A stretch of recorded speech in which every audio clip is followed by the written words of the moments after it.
Hi மக்களே, பைபிளில் கிட்டத்தட்ட 13 நிருபங்களை எழுதினவர், கிட்டத்தட்ட 9000 மைல் மினிஸ்ட்ரி பண்ணவர், 3 மிஷனரி ஜேர்னிஸ் கம்ப்ளீட் பண்ணவர். பிஸ்னஸ் மேன் அப்படின்னு சொன்னால் உங்களால் நம்ப முடியுதான்? அதுதாங்க உண்மை.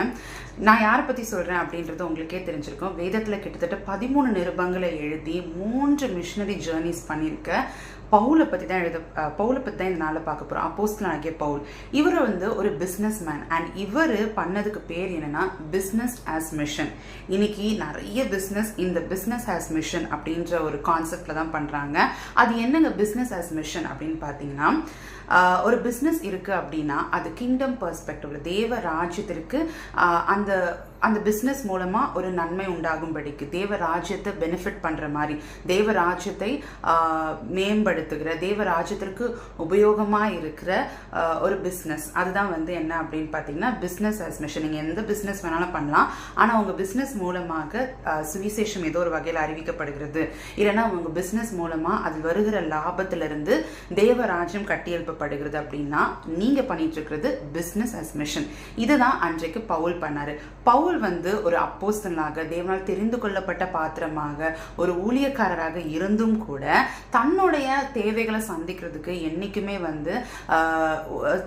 அவர் சுவிசேஷத்தை சொல்லி அதன் மூலமாக வருகிற காணிக்கைகளையோ இல்லை ஊழியத்திற்கென்று அவருக்கு வருகிற அந்த காசை தன்னுடைய தேவைகளை பூர்த்தி செய்யறதுக்காக என்னைக்குமே அவர் பயன்படுத்தல. அதுக்கு பதிலாக அவர் ஒரு பிசினஸ் பண்ணிட்டு இருந்தார். அது என்ன பிசினஸ் பார்க்கலாமா?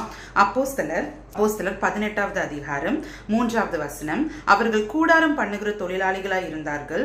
தானும் அந்த தொழில் செய்கிறவனானபடினாலே அவர்களிடத்தில் தங்கி வேலை செய்து கொண்டு வந்தான். இது யாரை பத்தி சொல்லுது அப்படின்னா பவுலை குறித்து சொல்லுது. பவுல் கூடார தொழில் செய்கிறவர், அதாவது டென்ட் மேக்கிங் பிசினஸ் பண்ணிட்டு இருந்தாரு.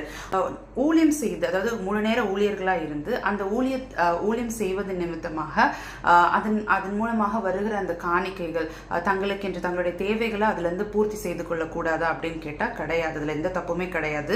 ஏன்னா வசனம் தெளிவா சொல்லுது. 1 கொரிந்தியர் 10:14 அந்தபடியே சுவிசேஷம் அறிவிக்கிறவர்களுக்கு சுவிசேஷத்தினாலே பிழைப்பு உண்டாக வேண்டும் என்று கர்த்தரும் கட்டளையிட்டு இருக்கிறார். அப்படின்னா வேலையால் தன் கூலிக்கு பாத்திரனா இருக்கலாம். ஸோ சுவிசேஷத்தை அறிவிக்கிறாங்க, முழு நேர ஊழியத்துக்கு வந்திருக்கிறாங்க அப்படின்னா நிச்சயமாகவே அவங்கள போஷிக்கிறது, அவங்களுடைய தேவைகளை சந்திப்பது அந்த சபையில் இருக்கிற ஒவ்வொரு விசுவாசிகளோட கடமையா இருக்கு.